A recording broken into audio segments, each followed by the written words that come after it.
참여할 수 있게 주 천사 보내사 날 이끄소서.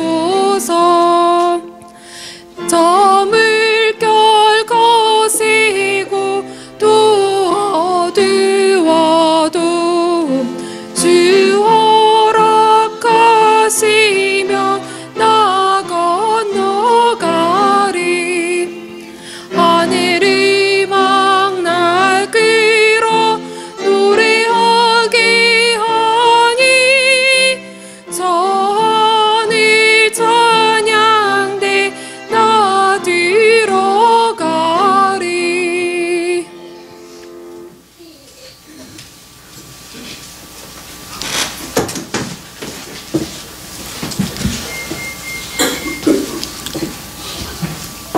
교회 여러분, 지난 안식일 동안, 지난 일주일 동안 모두 평안하셨으리라 믿습니다. 그리고 오늘 새로 오신 손님 모두 환영합니다. 오늘 하루도 즐거운 안식일, 기쁨의 안식일 맞이하시면서 주님 안에서 즐거운 안식일을 보내시기 바랍니다. 모두 함께 묵상으로서 예배를 시작하시겠습니다.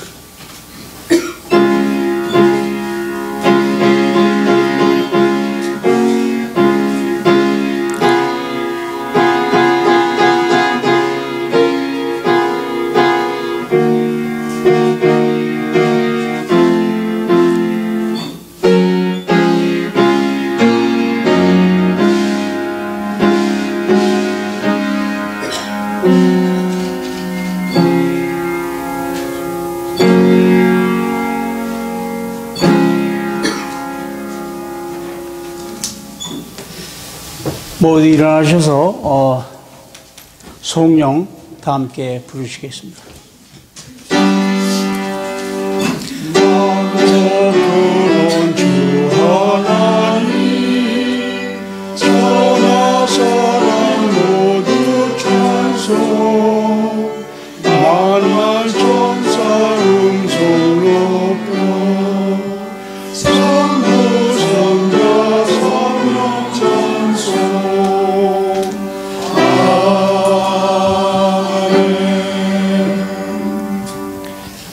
하늘에 계신 저희들의 아버지, 참으로 감사합니다. 우리에게 안식일에 언약의 축복을 주시고 또 우리 성도들을 불러 모아주시며 함께 하늘의 분위기에 젖을 수 있도록 인도하셨사오니 참으로 감사합니다.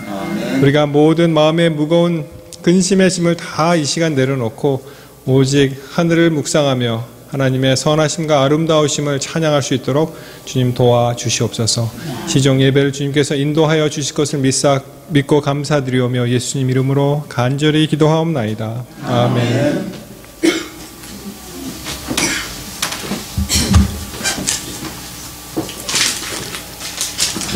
서신 채로 다 함께 18장 부르겠습니다. 참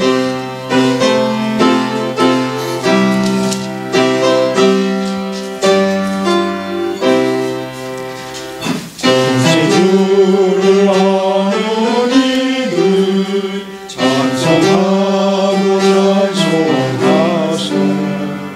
만물과 힘을 다해 영광을 그리세.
다 같이 앉은 자리에서 무릎 꿇고 기도드리겠습니다.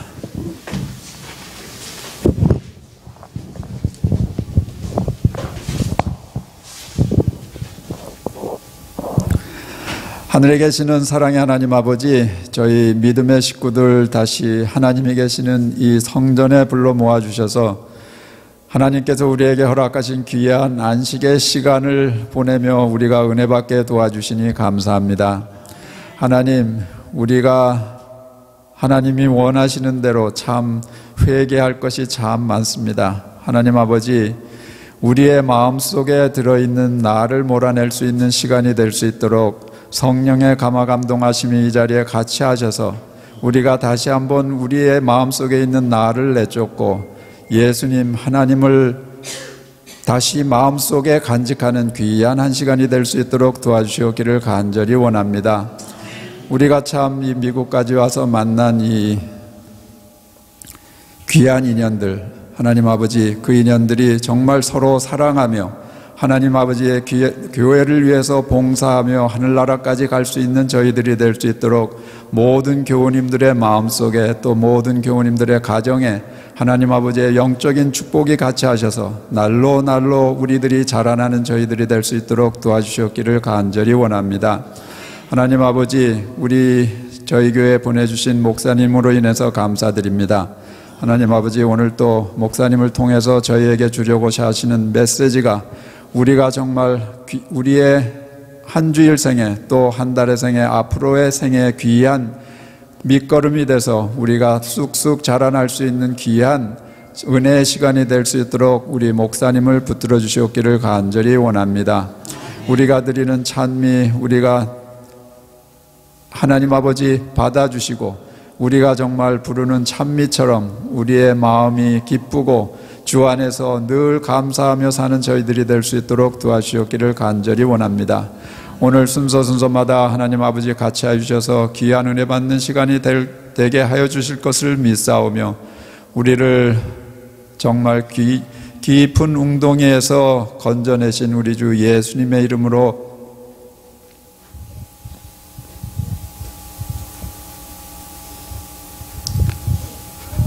감사하며 기도드리옵나이다. 아멘.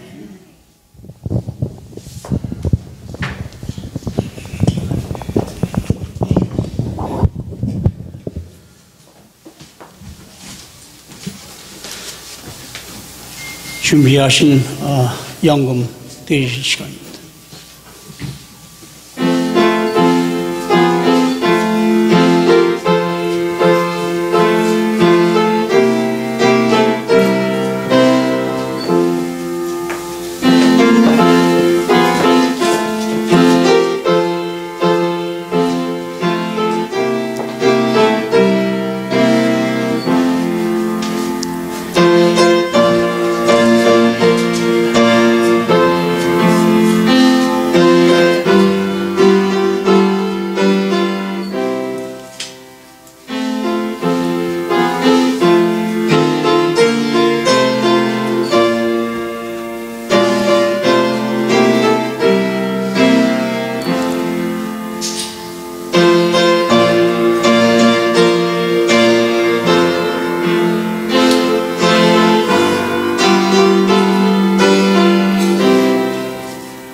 고마우신 하늘에 계신 하나님 아버지시여, 저희들을 끝까지 사랑하시사 구원하시려고 애쓰시는 하나님의 무한한 은혜를 감사드리옵나이다. 오늘 이 거룩한 안식일 전에 저희들을 다시 모으시고 말씀으로서 저희들에게 평안과 기쁨을 또한 축복을 하시고자 하니 감사드리옵나이다. 저희들이 나올 때 작은 정성이 담긴 예물을 가지고 왔습니다. 주님, 기뻐 받아 주십시오. 이 연금이 불쌍한 모든 사람들에게 고루 쓰일 수 있도록 축복하여 주셨기를 우리 구주 예수님의 이름으로 간절히 기도드렸습니다. 아멘.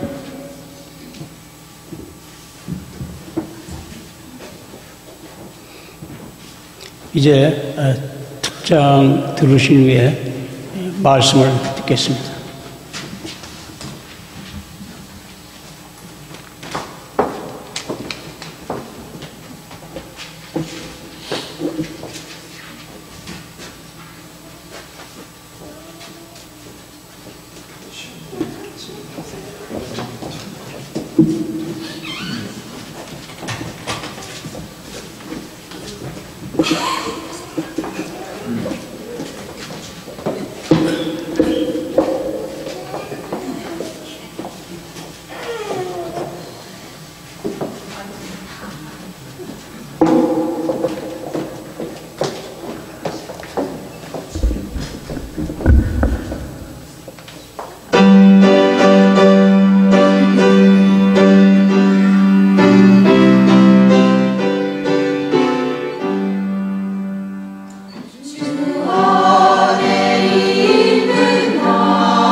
아름다운 찬양대에 감미로운 찬양 감사합니다. 오늘 성전을 찾아주신 우리 교우님들 또 손님 여러분을 환영합니다. 오늘 젊은 우리 자매가 우리 교회를 방문하셨습니다. 이현희 자매님 잠깐 일어나 주시겠어요? 예, 감사합니다. 우리 안 들리세요? 들리십니까?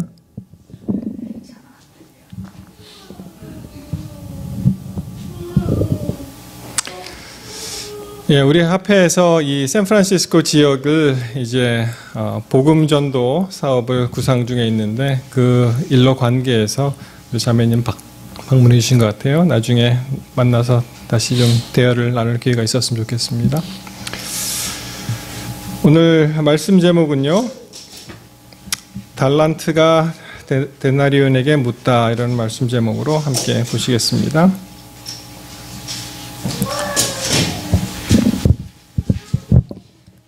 우리 마태복음에 있는 말씀, 마태복음 18장에 있는 말씀 같이 읽겠습니다.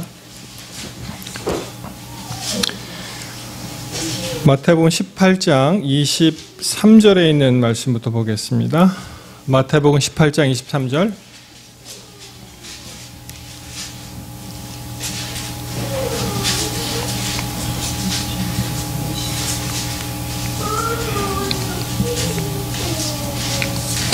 제가 가진 성경으로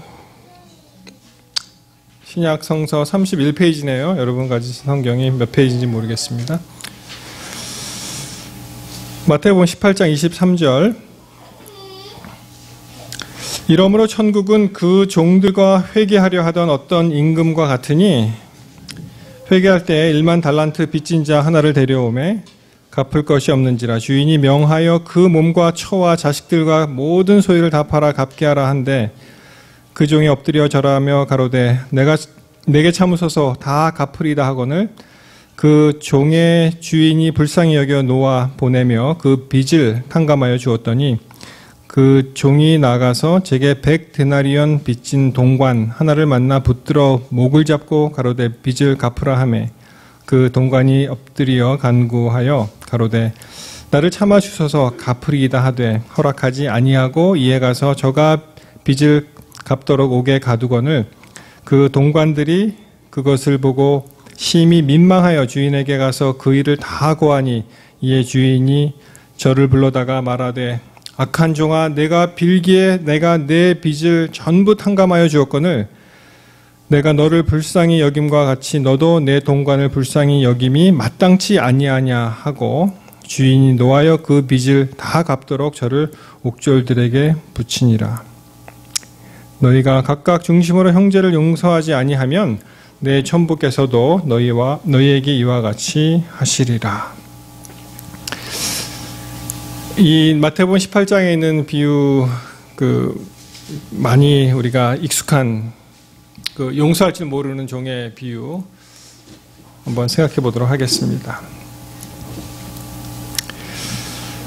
이 말씀이 나오기 바로 전에 어떤 일이 있었냐면은 그 위에 보시면은 이제 베드로가 주님께 나와서 이렇게 얘기를 합니다. 자기 생각에 한 3번만 용서하면은 되지 않을까. 근데 자기는 7번 용서하리까, 이렇게 완전수를 이제 이야기한 대목이 나오죠.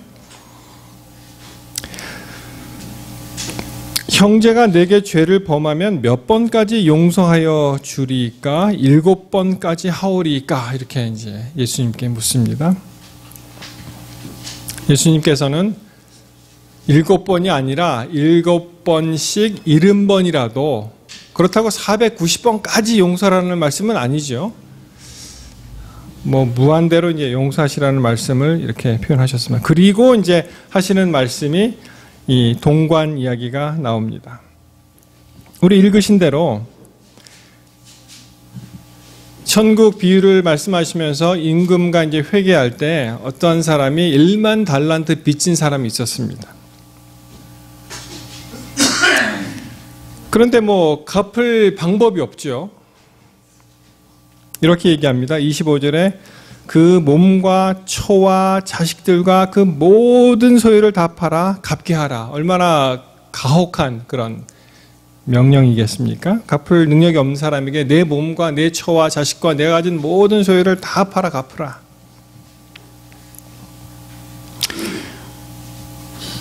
그렇지만 그 스토리가 그것을 다 탕감하죠. 이제 탕감하고 갚을 것을 면제해 줍니다. 그랬더니 이 사람이 어떤 일을 벌였어요? 그 바로 다음에 그 종이 나가서 누구를 만났습니까? 동관을 만났다고 하는데, 이 동관이라는 말은 사실 잘 쓰지 않는 단어이긴 한데, 이게 같을 동자, 관리 관자를 씁니다. 그러니까 같은 관리 또는 같은 종, 그래서 영어식 표현의 fellow servant, 그러니까 같은 급에 있는 자기 친구를 이제 만난 것이죠. 그를 만나서 얼마를 갚으라고요? 여기는 100데나리온. 그러면서 이 표현을 그대로 빌리자면 그 사람을 만나서 뭘 붙잡고 흔들었습니까? 목을 붙잡고 막 흔든 거예요. 너 안 갚으면 뭐 죄송합니다. 뭐 죽어 뭐 이런 표현이겠죠. 근데 그것을 옆을 보고 이 31절 보시면은 그 동관들, 그러니까 another fellow servants, 다른 그런 사람들이, 같은 위치에 있는 사람들이 보고 그 얘기를 이제 임금에게 가서 합니다. 그랬더니 좀 그렇잖아요. 1만 달란트 빚진 걸 탕감했는데 100데나리온 때문에 이런 분쟁이 일어난 걸 갖다 이제 비유를 하셨습니다. 제가 한번 생각해 봤습니다. 이 성경 말씀에 데나리온, 달란트 나오니까 이제 우리가 이렇게 피부에 닿게 이렇게 들어오지 않는데요. 한번 들어보세요. 어떤 얘기냐면은 이 데나리온과 그 달란트는 격이 다릅니다. 격이. 그래서 데나리온은 은화예요. 은화 한 4g 정도 됩니다. 그리고 달란트는 금화로 20에서 40kg이에요. 그러니까 이 격도 다르고 사이즈도 다르고 이게 하늘과 땅 차이죠. 여러분, 데나리온 그러면은 그것이 얼마 되는 그 품삯인지 아십니까? 데나리온, 1데나리온 하면은 그게 하루 품삯이에요. 하루. 그래서 우리가 이 샌프란시스코에 사니까 샌프란시스코 그 현실을 감안해서 한번 계산해 보았습니다. 샌프란시스코에서 하루 한 8시간 일을 한다 그러면 얼마나 벌 것 같습니까? 최저임금을 한번 계산해 보겠습니다. 샌프란시스코 최저임금이 혹시 얼마인지 아세요? 예, 비슷하게 말씀하셨습니다. 지금 2016년쯤 되면은 뭐 캘리포니아 그 평균 웨이지가 한 9불 한 60으로 뭐 올리겠다 이렇게 얘기하는데 이 지역은 좀 비싸잖아요. 아시다시피. 그래서 10불 55가 지금 최저임금이에요. 시간당 10불 55. 그래서 10불 55전을 받고 글쎄요, 한 8시간 일을 했다. 일반적으로 9 to 5로 해서. 그러면 이것이 한 85불 정도 나옵니다. 85불. 그러니까 100데나리온 빚진 것은 얼마겠어요? 85불에 100배니까. 예, 우리 오늘은 좀 산수 계산을 좀 많이 하셔서 이 두뇌를 사용하시면 여러 가지로 좋은 것 같아요. 그죠? 한 8,500불 정도 되죠. 그런데 또 우리가 생각할 것은 1달란트가 데나리온 몇 개가 모이면 1달란트가 될까요? 이것이 6,000데나리온이 1달란트예요. 그러니까 지금 이 말씀이 우리의 상상을 초월하는 거예요. 감히 상상을 못하는 거예요. 그래서 이걸 계산을 해보면 1달란트를 우리가 사는 샌프란시스코 그 현지에 그 대입을 해보면은요, 6,000데나리온이 1달란트이기 때문에 6,000을 갖다가 1년 365로 나누면은 그게 16년 정도 돼요. 16년. 그러니까 한 푼도 쓰지 않고 16년 동안 모은 것이 1달란트예요. 근데 얼마예요? 탕감받은 것이 1만 달란트. 그래서 오늘날 우리가 환원을 해보면은, 자, 85불 곱하기 6,000 하면은 이것이 1달란트의 값이 얼마가 나오냐면은 대략 51만 불이 나옵니다. 51만 불. 1달란트 그러면 51만 불이에요. 우리 집 여기서 살려면은 한 얼마 주면 사죠? 샌프란시스코는? 한 여기는 밀리언 돼야죠. 근데 뭐 그냥 평균적으로 한 50만 불 정도 하면은 집 하나 웬만한 데는 아마 살 수 있을 것 같아요. 그래서 이 1달란트 51만 불인데 이것을 만 달란트로 계산하면은 얼마가 나오냐면 51억이 됩니다. 51억. 그러니까 51억을 이렇게 탕감을 한 겁니다. 그런데 이게 샌프란시스코에 사는 그 계산법이 그렇고요. 아까 달란트가 이제 금화 20에서 40kg이라고 말씀드렸죠. 금값으로 계산을 해보면 얼마가 나오냐 하면은 영어식 표현으로 골드 바 이 뭐라 그럽니까? 금괴 정도 될까요? 금덩어리. 그게 지금 일본의 어떤 광산에서 나와서 그것을 만든 이 지구상에서 제일 큰 그 금덩어리가 이렇게 딱 예쁘게 만든 거예요. 그것이 250kg짜리 금덩어리가 있습니다. 250kg. 그거의 가치가 얼마냐 하면은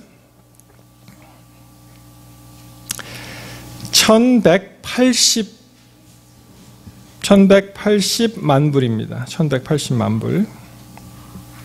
근데 그게 250kg이죠. 그러면 25kg에 만배, 1달란트에 만배, 만달란트를 얘기를 했으니까 그러면 위의 금액의 1000배가 되죠. 그러면 이게 얼마가 되냐면은 118억 불이 됩니다. 118. 금값을 따지면 118억 불이에요. 아까 이 US 달러로 하면은 50만 불이었죠. 50만 불이 아니고 51억. 그래서 이것은 우리가 생각할 수 없는 금액이 되는 것입니다. 생각할 수 없는 금액. 그러니까 뭐 긴 얘기 여러 가지 말씀드렸지만 데나리온과 달란트는 격이 다르고요. 그리고 1달란트가 6천 데나리온이 되기 때문에 이것은 엄청난 금액이다 할 수가 있습니다. 그래서 8,500불을 탕감을 받았는데요. 뭐 큰 돈이라고 하면 큰 돈이라고 할 수 있죠. 8,500불을 탕감을 안 해줬죠. 그렇지만은 이 사람이 탕감받은 금액이 118억 불이라고 생각하면은 우리가 그것을 갖다가 감히 비교할 수 없는 그런 논리라고 말씀을 드릴 수가 있습니다. 그래서 이것은 용서에 관한 그런 말씀이 있어요. 용서에. 우리가 커다랗게 우리의 일을 보았을 때 너무 큰 그러한 영혼에 대한 상급을 우리가 받았는데 우리는 그것을 잊어버리고 어떻게 합니까? 돌아서서 우리한테 조금 서운하게 한 사람을 용서 못하는 그런 일을 하고 있다는 것입니다. 여러분 사시면서 참 이 가슴 아프거나 정말 아무 잘못 없는데 이 억울한 그런 일을 당하신 그런 경우가 많이 있으시죠. 그래서 그렇게 남이 나에게 그렇게 한 거에 대해서 굉장히 괘씸하고 그것을 안 갚으려고 그러고 이제 잊지 못할 그런 일들을 우리가 경험하곤 합니다. 여러분 일본 사람들은요. 제가 어느 책에서 보니까 일본의 기독교가 그렇게 안 들어가는데 그 이유 중에 하나가 그들의 국민성이라고 그래요. 왜냐하면은 아들 입장에서 아버지가 어떤 사람에 의해서 죽잖아요. 그러면은 이 아들은 목숨을 걸고 그것을 복수를 해야 됩니다. 그 민족성이 그래요. 그러니까 용서할 수가 없는 거예요. 이거는 민족 전체가. 그래서 굉장히 기독교가 좀 힘들다 이렇게 얘기하는 사람도 있습니다. 그러나 우리가 이 성경 말씀을 보면 우리가 이 용서에 관한 것은 참 면면이 내려오고 있는 그런 이야기들이 참 많이 있습니다. 그 중에 아마 대표적으로 우리가 알 수 있는 것은 요셉의 이야기가 아닌가 이렇게 생각을 합니다. 한번 생각해 보십시오. 뭐 물론 배는 다르지만 그렇지만 한 솥밥을 먹은 식구였잖아요. 그 야곱의 12아들이. 이 식구라는 것은 굉장한 의미가 있습니다. 식구. 같이 식사하는 입구자를 쓰잖아요. 한 솥밥을 먹는 것은 굉장히 중요한 그러한 의미가 있습니다. 여러분 설령 비즈니스를 하더라도 이 딜이 깨지고 안 될 때에도 어떻게 돼요? 가서 먹이면 어떻게 됩니까? 그러면 마음에 감화가 옵니다. 왜냐하면은 이 같이 먹는다는 것, 같이 한다는 게 굉장히 중요한 그런 역할을 하기 때문에 그렇습니다. 이 마음도 통할 수 있고 마음도 줄 수 있고 그렇게 됩니다. 그렇지만 이 요셉의 경우는 같은 가족이잖아요. 같은 가족인데 그 형들이 아무 잘못 없는 이 요셉을 시기하고 질투하고 미워해서 그를 거의 죽이고 그것을 내다 팔고 돈을 받고 수많은 고생을 했습니다. 보디발의 집에 와서 그러한 참 엄청난 일도 당하고 아무 잘못 없이 또 옥에 갇히는 그런 결과를 낳게 되었습니다. 우리가 요셉의 생애를 보면 참 놀랍죠. 그리고 참 본받고 싶은 그런 이야기 참 많이 있습니다. 여러분 요셉이 정말 위대하게 된 것은 무엇 때문에 그렇습니까?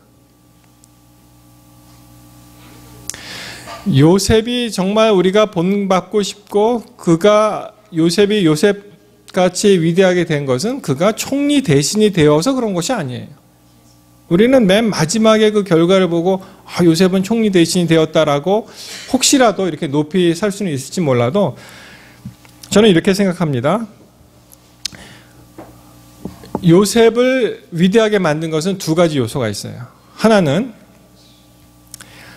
첫 번째는 어느 환경에서라도 요셉은 하나님을 의지하였습니다. 환경을 초월해서 하나님을 의지했어요. 그러니까 역경 가운데서도 의지했습니다. 역경 가운데서도. 그래서 우리는 이제 이 형통이라는 단어 있죠. 형통. 그 형통이라는 단어의 의미를 좀 달리 생각해야 됩니다. 우리는 그냥 세상적으로 형통하게 생각하면 그 사람 참 잘 되고 자식들이 잘 되고 돈도 많이 벌고 참 부자다. 그러면 형통으로 생각하는 거예요. 하는 것마다 잘 되다. 그런데 그것이 하나님께 인도하는 하나님께 가는 길을 놓아주면 정말 형통이겠죠. 그렇지만 그렇지 않다면 하나님을 멀리 떠나게 되는 그러한 초석을 놓게 된다면 그것은 형통이 아닙니다. 거의 이것은 어떻게 보면 저주에 가까운 거예요. 그걸 모르는 것이죠, 사람들이. 자, 창세기 39장 2절에 이렇게 말씀하십니다. 여호와께서 요셉과 함께 하심으로 그가 형통한 자가 돼요. 그러니까 형통이라는 것은 하나님과 함께 함으로 이루어지는 것입니다. 우리가 어떠한 목표를 세워서 이룬 그것으로 형통하는 것이 아니고 그 사람 자체가 하나님과 함께 하느냐, 함께 하지 않느냐, 그것이 큰 기준점이 되는 거예요. 하나님과 함께 하면 그 형통한 사람이 되는 것입니다. 그 주인 애굽 사람의 집에 있었지만 그가 형통한 사람이 되었고요. 39장 23절에 보시면은 감옥 이야기입니다. 전옥은 그의 손에 맡긴 것을 무엇이든지 돌아보지 아니하였으니 이는 여호와께서 요셉과 함께 하심이라. 감옥에 갇혔어도 여호와께서 요셉과 함께 하였고 그 다음에 나오는 말씀이 여호와께서 그의 범사에 형통케 하셨더라. 그러므로 형통이라는 것은 환경을 뛰어넘어서 어디에 어느 순간 어느 지역에 처해 있는 것 그렇게 중요하지 않습니다. 어떻게 보면 그렇지만 더욱 중요한 것은 그가 하나님과 함께하는 삶을 살았느냐 하는 것입니다. 요셉은 그것을 선택했어요. 어디를 가든 보디발의 집에 있었던 감옥에 있었던 그가 총리 대신이 되었던 그가 야곱의 집에 있었던 그는 하나님을 의지하는 형통한 사람이라는 것입니다. 그래서 우리가 출애굽기 3장에 보면은 모세가 하나님을 만나는 경험을 하죠. 그 떨기나무 덤불에서 그때 하나님께서 말씀하십니다. 모세가 그것을 보고 이제 깜짝 놀랐죠. 하나님께서 가라사대 이리로 가까이 하지 말라. 너의 선 곳은 거룩한 땅이니 내 발에서 신을 벗으라. 그러니까 이 거룩한 땅, 거룩하지 않은 땅이 없고요. 어느 땅이 거룩한 땅이라고요? 하나님이 함께 하시는, 하나님이 계시는 땅이 거룩한 땅이 되는 거예요. 요셉은 비록 그가 감옥에 있는 그러한 비참한 환경이 있을지라도 하나님을 경험하고 하나님의 임재하심을 느꼈기 때문에 그는 거룩한 땅에 있었고 그는 형통한 사람이 되었던 것입니다. 두 번째는요. 요셉을 요셉으로 만드는 위대한 일을 한 두 번째 이야기는 바로 요셉이 용서하는 삶을 살았다는 것입니다. 자기를 팔아넘긴 그런 원수가 어디 있어요? 그렇죠? 어떻게 보여요? 그러한 형제들을 요셉은 이해하고 사랑하고 용서하는 그런 삶을 살았다는 것입니다. 나중에 형들하고 극적으로 만나죠. 참 요셉의 그 이야기를 우리가 다 내용을 아니까 그렇지 그 순간순간이 참 기가 막힙니다. 그리고 어떻게 그렇게 형 보자마자 형들이요 이렇게 안 하고 또 그거를 정말 형의 진심이 뭐냐 정말 곰곰이 생각하고 울고 기도하고 그런 시간을 흐르잖아요. 그런 시간을 보내잖아요. 나중에 그 형들이 깜짝 놀라죠. 놀라면서 우리는 어떻게 해요? 이제 죽었구나 이렇게 생각했을지도 모르겠습니다. 그때 요셉이 이렇게 얘기합니다. 45장 8절에 그런즉 나를 이리로 보낸 자는 당신들이 아니요 하나님이시라. 하나님이 나로 바로의 아비를 삼으시며 그 온 집의 주를 삼으시며 온 애굽 온 땅의 치리자를 삼으셨나이다. 자, 나중에 흉년이 들어서 이제 형들이 왔는데 요셉이 어떻게 정말 얘기했습니까? 형들이 참 죄책감에 눌려 있을 때 당신들이 아니고 미리 일을 다 하시고 나를 여기에 보내신 것은 하나님이 보내셨습니다. 그렇게 이제 얘기를 하는 것입니다. 루이스 스미스 이런 사람이 있는데요. 이분이 Forgive and Forget 이런 책을 썼어요. 용서와 용서하기 그리고 잊기, 용서하라 그리고 잊어라 그런 책을 썼는데 그 내용 중에 이런 말이 있습니다. Forgiving does not erase the bitter past. 용서하는 것은 이 아픈 이 과거를 그냥 지우는 것이 아니다. A healed memory is not a deleted memory. 이 치유된 이러한 기억들이 있죠. 치유된 기억은 지워진 기억이 아니다. 그러면서 하는 말이 Instead, forgiving what we cannot forget creates a new way to remember. 대신에 우리가 잊을 수 없는 것을 용서하는 행위는 그것을 새로운 각도로 기억하는 것이다. We change the memory of our past into a hope for our future. 우리는 과거의 기억을 미래의 희망으로 바꾼다. 이 요셉 이야기 같아요. 그렇지 않습니까? 요셉은 그 과거의 그 아픈 과거를 승화했습니다. 우리가 용서하게 될 때 어떤 일이 벌어지냐면 용서의 그 당사자는 잘 안 보여요. 그 용서하고자 하는 그런 안 보이고 더 큰 하나님이 우리 세계 안으로 들어옵니다. 그러니까 우리는 그 더 큰 아름다우신 선하신 하나님을 보기 때문에 그것이 너무나 당연해지는 거예요. 너무나 당연해지는 것입니다. 용서하는 것은 아픈 기억을 지우는 것이 아니다. 치유된 기억은 지워진 기억이 아니다. 대신에 우리가 잊을 수 없는 것을 용서하는 행위는 그것을 새로운 각도로 기억하는 것이다. 우리는 과거의 기억을 미래의 희망으로 바꾼다. 요셉을 그렇게 어렵게 했던 그 형들의 과거의 기억, 하나님이 등장하시고 그 인생 가운데 하나님과의 관계를 재설정하니까 어떻게 됩니까? 이것이 하나님의 섭리로 인해서 미래에 이렇게 아름다운 일을 이루시기 위해서 미래의 희망을 바꾸는 것입니다. 우리 사람들은 사실 사람들 본성이 그렇죠. 자기한테 한 대 때리면 어떻게 돼요? 그러면 2대 때리고 싶잖아요. 억울해서 못 살잖아요. 그러나 우리 하나님의 방법은 그렇지 않습니다. 원수 갚는 것은 하나님께 있다고 말씀을 하세요. 로마서 12장 19절 보시면 내 사랑하는 자들아 너희가 친히 원수를 갚지 말고 진노하심에 맡기라. 기록되었을 때 원수 갚는 것이 누구에게 있다고요? 내게 있으니 내가 갚으리라 주께서 말씀하시니라. 하나님께서 원수 갚는 일을 하나님 하시는 것입니다. 히브리 10장 30절에 비슷한 말씀이 있습니다. 원수 갚는 것이 내게 있으니 내가 갚으리라 하시고 또 다시 주께서 그의 백성을 심판하리라 말씀하신 것을 우리가 안다고 말씀하십니다. 그래서 원수 갚는 일은 하나님께 속한 일이라고 우리가 알 수 있습니다. 여러분 한글 성경에 원수라는 그 단어가 어디에 맨 처음에 나오냐면은 우리 잘 아시는 창세기 3장 15절입니다. 그 원복음 우리가 알고 있는 내가 너로 여자와 뭐가 되게 한다고요? 원수가 되게 하고 너의 후손도 여자의 후손과 원수가 되게 하리니 여자의 후손은 내 머리를 상하게 할 것이요 너는 그의 발꿈치를 상하게 할 것이라 하시고. 그러니까 어떻게 보니까 이게 큰 덩어리에 이제 들어오잖아요. 우리가 할 수 있는 일이 아니라는 거예요. 예수님께서 해결하시는 것입니다. 그래서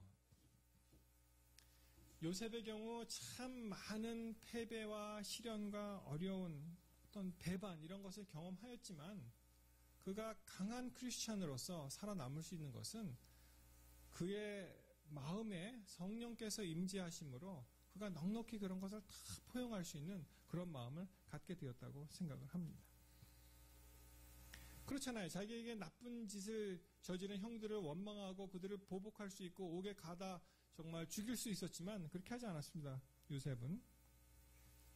왜냐하면 그 마음에 하나님이 계셨던 것입니다. 그 그 마음에 하나님이 계셔서 아무리 사악한 행위를 할지라도 하나님께서 그 가족들과 앞서서 나를 먼저 보내셨구나. 그리고 그 관계를 재설정하면서 하나님께 감사 찬송을 돌리게 되는 것입니다. 정말 우리 삶 가운데 생각하고 싶지 않은 그런 과거의 아픔이 있을지 모르겠습니다. 다 있겠죠. 그렇지만 우리에게도 희망이 있는 것은 그러한 과거의 아픔이 미래로 승화시킬 수 있는 누가 계십니까? 하나님이 계시기 때문에 우리가 그 모든 것을 우리의 하나님과 함께 하시는 그 관계 설정을 다시 할 수 있다면은 그것을 우리가 충분히 미래의 희망으로 바꿀 수가 있다는 것입니다. 당신들이 나를 이곳에 팔았다고 근심하지 마소서, 한탄하지 마소서. 하나님이 생명을 구원하시려고 나를 당신보다 먼저 보내셨나이다. 참 얼마나 아름다운 용서의 그런 구절 아니겠습니까? 그래서 이 원수, 성경 말씀에 이제 원수를 사랑하라 그런 말씀이 있죠. 그것이 우리 힘으로는 안 되는 거예요. 그것은 하나님의 마음으로 원수를 사랑할 수가 있는 것입니다. 어떤 부부가 이제 막 싸웠대요. 막 싸웠는데 부인이 남편이 너무너무 배기 싫은 거예요.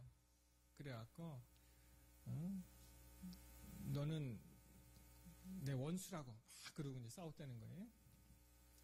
그러더니 또 갑자기 돌변하더니 그런데 나는 너를 사랑한다 또 그러더래요.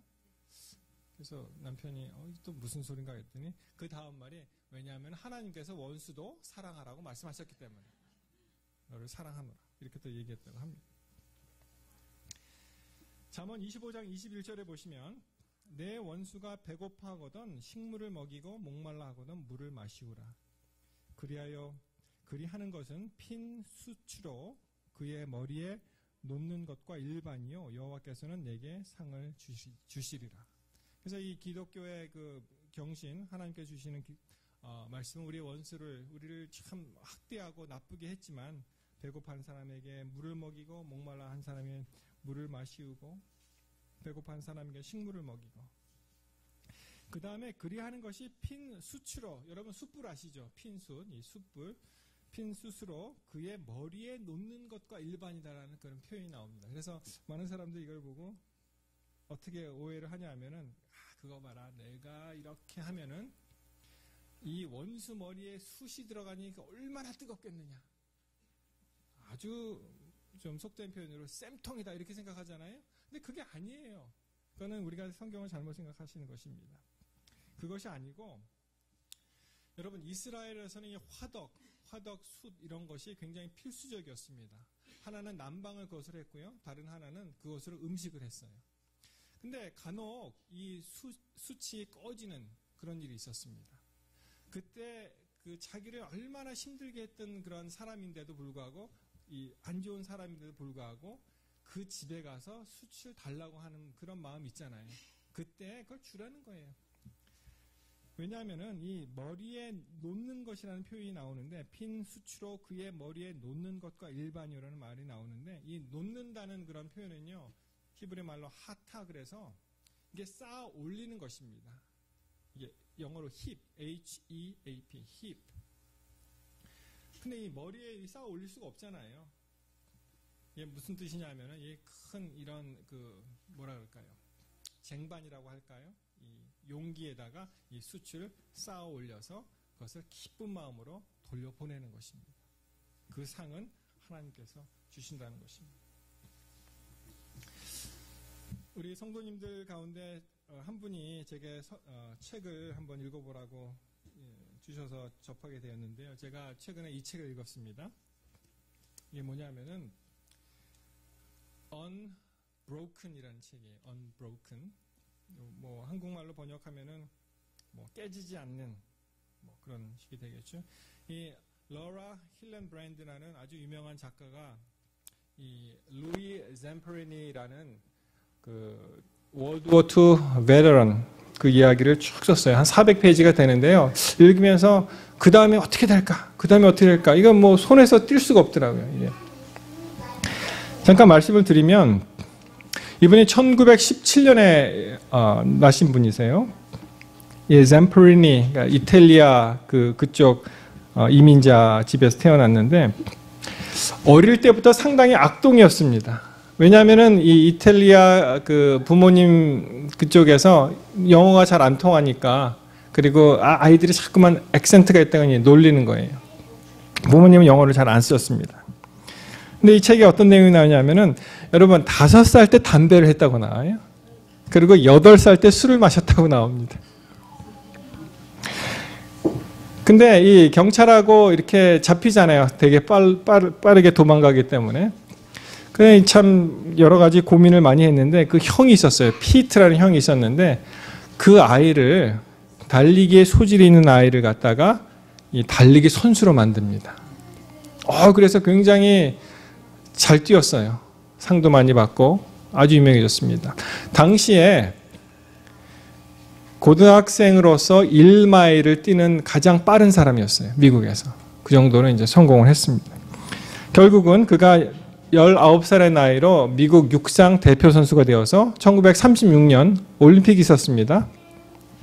베를린 올림픽에도 이분이 참석을 했습니다. 근데 뭐 너무 어린 나이기도 하지만 뭐 성적은 뭐 그렇게 좋지는 않았어요. 8등을 했습니다.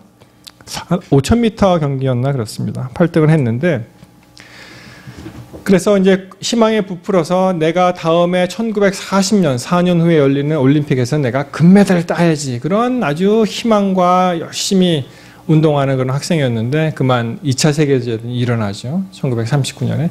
1940년이 도쿄 올림픽이 원래는 개최될 그럴 해였어요. 근데 그것이 이제 무산이 되었습니다. 2차 세계대전이 일어나기 때문에. 그래서 이제 전쟁 중에 이제 징집이 되어서 이제 비행 대대에 속하게 되었습니다. 그래서 B-29가 나오기 전에 B-25라는 전투기에 이제 거기 한 8명이 같이 타는데요. 그 중에 이제 사수가 된 거예요. 밤바디야 사수가 되어서 그 일을 했는데, 여러분 그 초창기 비행기가 그렇게 좋지가 않아요. 고장이 많고 많이 떨어졌습니다. 그래서 그 큰 전투를 몇 번 겪고 그 다음에 이제 정찰 임무를 가게 되었는데, 그 동료 비행사들을 구하기 위해서 그 퍼시픽 오션 태평양의 정찰 임무를 가다가 그만 이 비행기도 추락하게 됩니다. 근데 그 한 8명 그 비행기에 탄 사람 중에 추락했는데 3명이 살아남았어요. 그래서 태평양에 이제 떨어졌으면 사투를 벌입니다. 참 죽을 고비를 너무 많이 버렸습니다. 비행기에서 떨어졌는데도 살았고요. 8명 중에 3명이 살았고, 뭐 먹을 게 없잖아요. 가끔 비가 오면 빗물 먹고, 그 다음에 비상양식으로 초콜릿 이런 거 그냥 하루에 조금씩 이제 먹는 거 남아 있었고, 그것도 이제 다 떨어지고, 한 번에 이 새가 자기 머리 위에 앉더래요. 그래서 그놈을 잡아다가 또 맨 처음에는 또 먹어보니까 맛이 없어서 또 뱉고 못 먹고, 한 3번 그런 일이 있었더라고요. 그래서 그걸 잡아다가 먹고, 그거를 갖다가 또 낚시 도구로 이제 사용해서, 낚시 그 미끼를 사용해서 또 이제 근근히 이제 살아가는 그런 일을 했었는데, 한 33일이 지나고선 그 중에 한 사람이 그만 세상을 떠납니다. 견디지 못하고. 근데 이 정신력이 참 중요한 걸 깨달았습니다. 왜냐하면 나머지 2사람은, 한 사람은 목사님의 아들이었고요. 이 루이는 워낙 그 운동선수 출신으로 굉장히 강인한 그런 정신력을 갖고 있었는데, 다른 사람은 나는 곧 죽을 거야 라고 생각을 하는 거예요. 그래서 초콜릿을 배부를 했는데 그 사람은 그냥 하루에 다 먹어버렸어요, 이거를. 그리고 나는 곧 죽을 것 같다고. 그러다가 정말 죽었습니다. 이 비행기가 추락하자 또 미국에서는 이 사람을 구하기 위해서 또 다른 정찰기를 보냈는데 이 사람을 보지를 못했습니다. 그런데 하루는 비행기가 가까이 나타났는데 자기한테 기관총을 쏘는 거예요. 알고 봤더니 일본기였습니다. 하필이면. 그리고 그 밑에는 상어가 우글우글했고요. 위에서는 기관총이 난사가 되고, 나머지 두 사람은 그냥 죽은 척하고 그냥 그 위에 있었고, 이 루이는 바다로 뛰어들었어요. 그리고 이제 목숨을, 하여튼 3명이 그 당시에는 다 살게 되었는데, 상어 옷 얘기가 있는데요. 그건 또 막 손으로 치고 발로 쳐서 그걸 또 이렇게 격퇴했다는 그런 얘기를 했습니다. 그리고 결국 47일이 되던 날에 드디어 땅을 발견해서 섬에 상륙을 했지만 그것이 일본군이 점령한 그런 땅이었습니다. 그래서 포로가 되었어요. 그때부터 또 다른 굉장한 그런 시련을 또 겪게 됩니다. 그래서 거기서 뭐 먹을 거 없지요. 얻어맞지요. 뭐 생체 실험하느라고 이상한 주사 맞지요. 뭐 사람 아닌 사람을 하다가 그 사람이 도착하기 전에 비슷한 처지에 있었던 미군은 다 죽었어요. 다 죽였습니다. 일본군이. 근데 어떻게 살아서 이제 본국으로 후송이 됐습니다. 본국이라는 것은 일본으로 갔어요. 일본으로 갔는데 여기서 굉장한 사람을 만났습니다. 이 책에 보면은 만스터라 그래요. 만스터. 이 이름이 별명이 bird인데요. 새, bird. 그리고 이름이 무스히로 와타나베라는 그런 사람을 만났습니다. 근데 얼마나 악질인지요. 이런 악질은 없는 거예요. 뭐 수도 없이 맞고 정신 잃을 정도로 맞고 한 번은 무슨 누가 도둑질을 했다 그래서 이실 짓고 하면은 뭐 살려주겠다 그래서 누가 이제 얘기를 하니까 그것이 진짜인지 아니면 다른 동료들 살리기 위해서 했는지는 모르겠지만 그러니까 또 그걸 붙잡고 더 이제 두들겨 펴는데요. 일본 사람이 어떻게 했냐면은 이 포로들을 나오라 그래갖고 서로가 서로를 치게 만들어요. 아주 세게 있는 힘을 다해서. 그래서 서로 기진맥진해서 정신을 잃는데 한 번은 모르겠어요. 기록에 보니까 220대를 맞았대요. 220대를. 뭐 얼굴 뭐 이렇게 해갖고. 여러분 정상 체중에서 한 2분의 1로 줄어들었습니다. 보통 한 150파운드가 한 75파운드가 됐다 그래요. 그리고 해방이 되었습니다. 종전이 되고 조금 휴식을 취한 다음에 다시 미국으로 오게 되었는데 여러분 전쟁 이렇게 심한 전쟁을 겪은 사람들은요 어떤 게 있냐면은 이 Post Traumatic Stress Disorder 그래서 PTSD 이 외상후 스트레스 장애 이 전쟁에서 겪었던 모든 것이 기억이 나는 거예요. 결혼도 했는데 알코올로 이제 세월을 보냅니다. 알코올 중독자가 되었어요. 그 마음에 어떤 마음이 있었냐면은 내가 다시 일본으로 돌아가서 저 와타나베를 죽여야겠다. 그런 마음이 있었어요. 내가 꼭 돌아가서 보복해야지. 그리고 그게 잘 안 되니까 뭐 사업에도 실패하고 뭐 잘 안 되니까 알코올 중독자.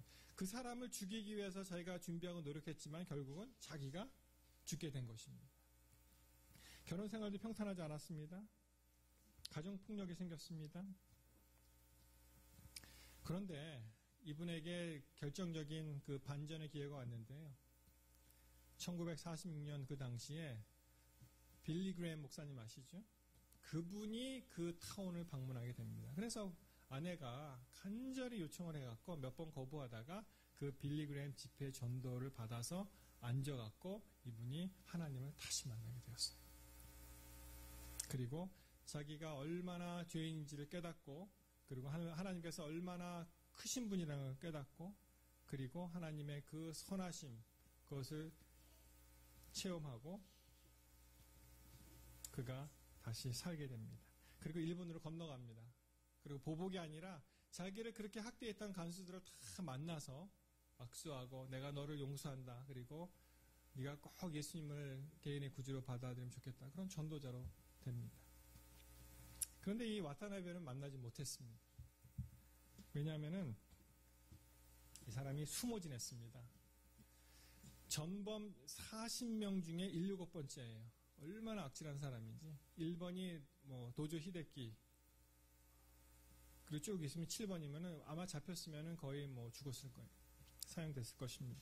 근데 잘 숨어 지내다가 이 책 내용을 보니까 나중에는 다 덮었어요. 연합군 그 미군 측에서 53년인가 51년대가 그걸 다 이제 해제했습니다. 더 이상 이 사람은 죽었다고 생각을 했어요.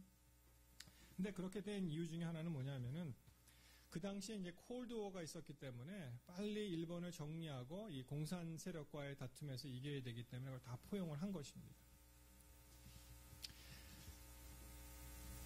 나중에 만날 기회가 있었는데 이 와타나베는 결국은 이 루이 잼퍼리니를 만나지 않고 거부하고요.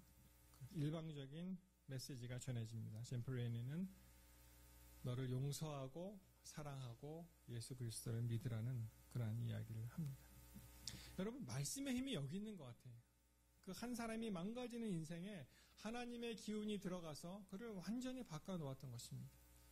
그리고 용서할 수 있는 그런 마음을 그에게 주셨습니다. 이 이야기가 영화로도 제작이 된다고 합니다. 나중에 혹시 기회가 되시면 접하면 좋겠고요. 아까 루이스 스미즈라는 사람이 또 무슨 얘기를 했냐면 To forgive is to set a prisoner free and discover that the prisoner was you. 용서로 치유받는 최초의 그리고 많은 경우에 유일한 사람은 바로 용서하는 자다. 진실된 용서는 포로에게 자유를 준다. 그리고 나면 자기가 자유케 한 포로가 바로 자기 자신이었음을 깨닫게 된다. 바로 루이 잼퍼링 얘기하고 참 일맥상통합니다. 용서를 하면은 그 용서를 받는 최고의 그 베네피셔리는 누가 돼요? 자기 자신이 된다고 이야기를 하는 것입니다. 시간이 많이 갔는데요. 우리 동료 목사님 이야기를 하나 더 하고 마치겠습니다. 이분은 우리 재림교회 목사님이 되셨는데 침례받기 전에 한 사람하고 다툼이 일어나서 거의 주먹 다짐을 한 그런 사람이었습니다. 그리고 그 이후로는 이제 서로 피하면서 살게 되는 거 항상 마음에 그게 있는 거예요. 저 사람 내가 용서해야 되는데. 근데 이 자신이 없는 거예요. 또 목사가 됐습니다. 근데 하루는 용기를 내서 용서하러 갔습니다. 만났습니다. 그리고 얘기했습니다. 내가 대단히 미안하게 생각하고 나는 이제 제7회 안식일 예수재림교회 목사가 되었다라고 하니까 그쪽에서 뭐라 하는지 아십니까? 사실 나도 몇 주 전에 침례를 받았다. 이렇게 얘기하는 거예요. 그래서 먼저 용서하는 사람이 용서의 그 메시지를 보내면은 화합이 되는 것을 우리가 볼 수 있습니다. 이 고슴도치가 서로 이렇게 가시가 막 돋아 있잖아요. 그렇지만 서로 잘 살지 않습니까? 서로 이렇게 좀 조심하면서. 남에게는 해가 적이 오면은 그것을 피지만 우리가 다 가시들이 있어요. 우리 마음에. 그것을 고슴도치가 서로 이렇게 사랑하면서 살 수 있듯이 우리가 그걸 다듬고 우리 마음에 먼저는 하나님께서 우리 성령의 역사를 통해서 우리 마음을 바꿔주실 때 그것이 가능하다고 생각을 합니다. 사랑하는 성도 여러분, 우리는 할 수 없을진데 우리 예수님은 할 수 있으십니다. 이 시간 우리의 마음을 다 예수님께 돌리시게 되시길 바랍니다. 그것이 바로 내가 살고 또 상대방이 살고 예수 안에서 우리가 행복하게 살 수 있는 그런 비결이라고 말씀을 드리고 싶습니다. 서로 용서하시고 또 주께 주시는 그런 평화가 이 아름다운 날에 우리와 함께 하시기를 간절히 바라면서 말씀을 마치겠습니다.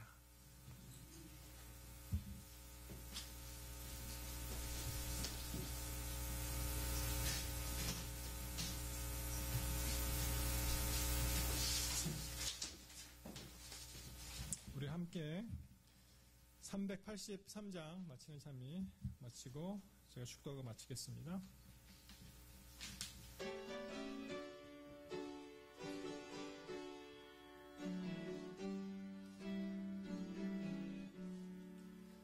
예수로 나의 구주 삼고 성령과 함께로 서거든나니 세상에서 내 영혼이 하늘의 영광 누리노라. 이것은 나의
하늘에 계신 저희들의 아버지, 우리의 모든 죄를 용서하시고 우리로 하여금 회개의 길로 인도하시니 참으로 감사합니다.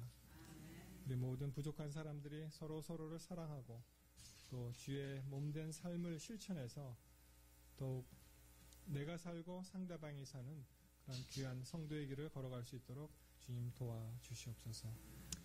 이제는 우리 주 예수 그리스도의 높고 크신 은혜와 아버지 하나님의 극진하신 사랑과 성령님의 감화감동 교통하심이 다시 한번 우리의 마음을 추스리고 모든 것을 포용하고 미래로 승화할 수 있는 그런 믿음의 대장부가 되기로 작정한 주의 사랑하는 모든 성도들 위해 이제로부터 영원히 함께하여 주시옵기를 축원하옵나이다. 아멘.